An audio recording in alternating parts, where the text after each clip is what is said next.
Well, I can use this one. Perfect. Hello everybody. I really hate using the microphone because when you have some text on the slide, I feel myself like in a karaoke, just reading stuff. My name is Edvinas.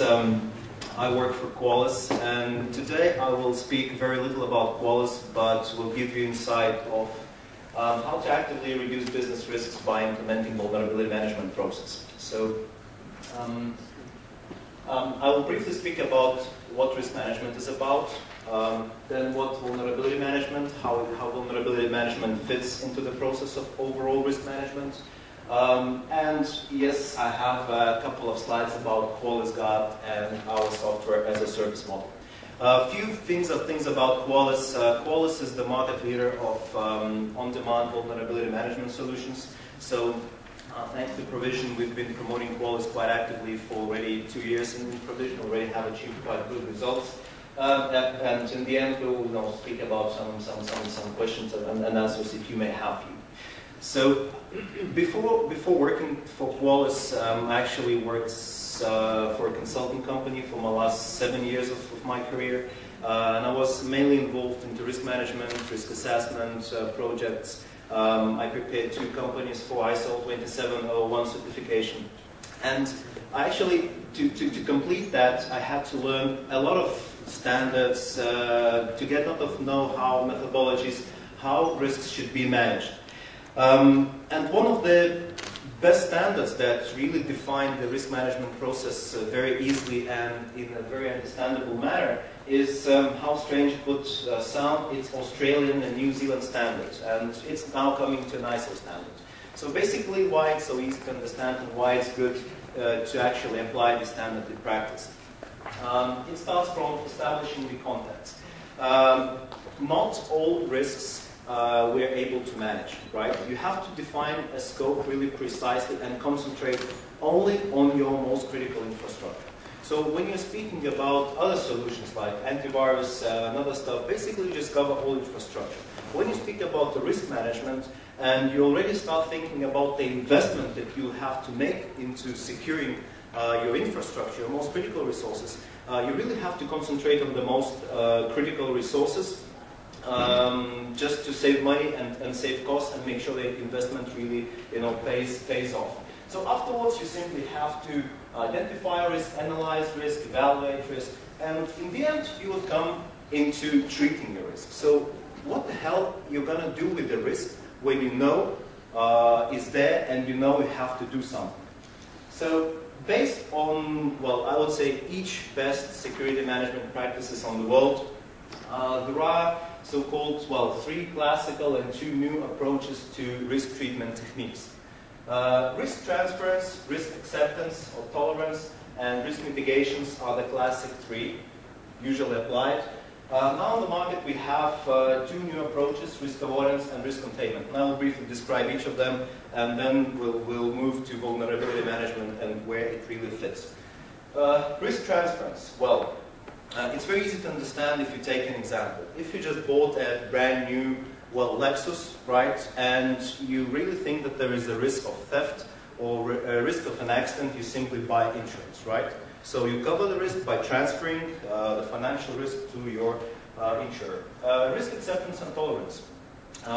Whenever you're involved in risk management projects, you not always have enough resources, enough time, and enough money to actually do something with the risk.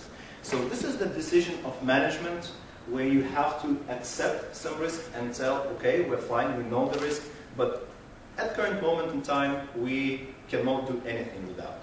So that's risk acceptance. Risk mitigation or risk reduction is about really investing into some tools, techniques, people, time to actually make the risk smaller and more acceptable for your company. Risk management is not about eliminating all risks in your company, it's about really reducing risk to a tolerable or accepted level. Risk avoidance and risk containment appeared just, I don't know, well, a couple of years ago, where people started to see that not all risks could be transferred, accept or mitigated, some things you just have to avoid. So whenever you're choosing some risky business direction, right, you should rethink of what risks you may face if you go that direction. Simply speaking, if you go to a forest and you're afraid of the wolf, so better go around a forest and not go directly to that. And risk containment is something that appeared really just lately, which is kind of interesting approach. Sometimes it's called risk localization. Sometimes you have to invest to keep the risk at a constant rate. If you do not invest anything, effort, time, money, resources, risks will grow, but you're not able to mitigate that.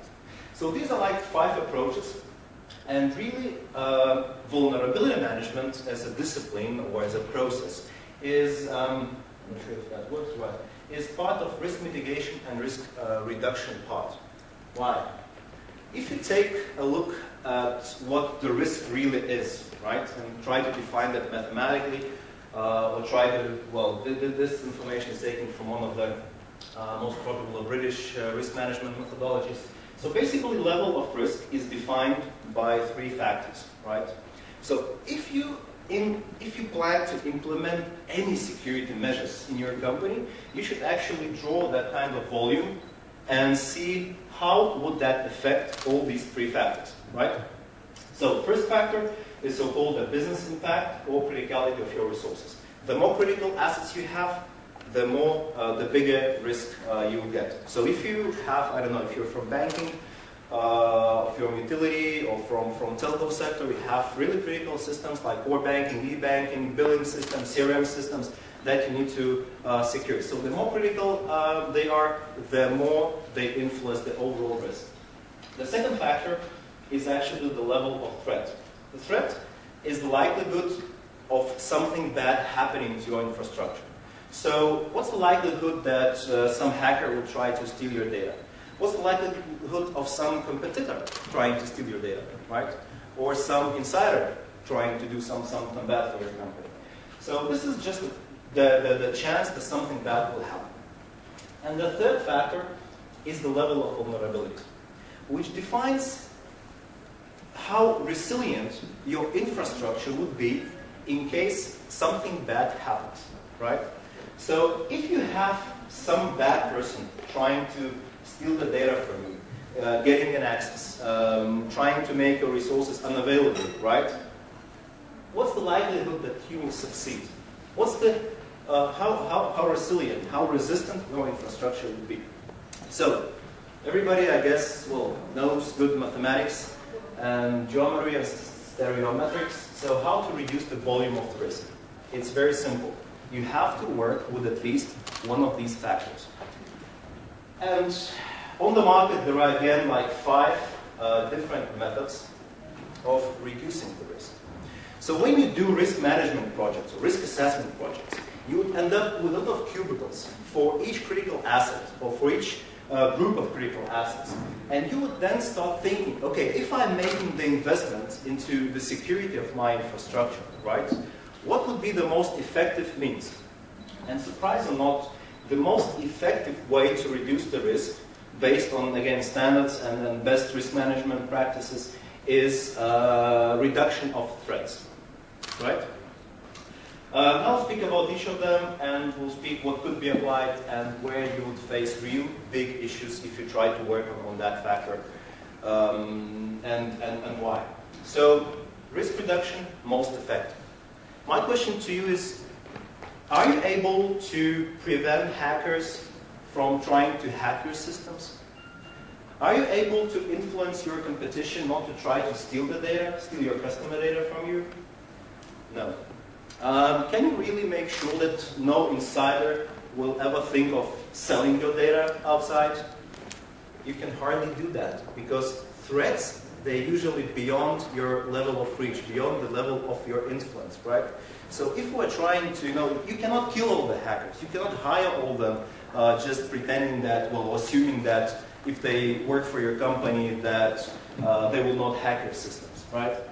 Hacking is like a hobby. Now it really generates a lot of revenues for the people.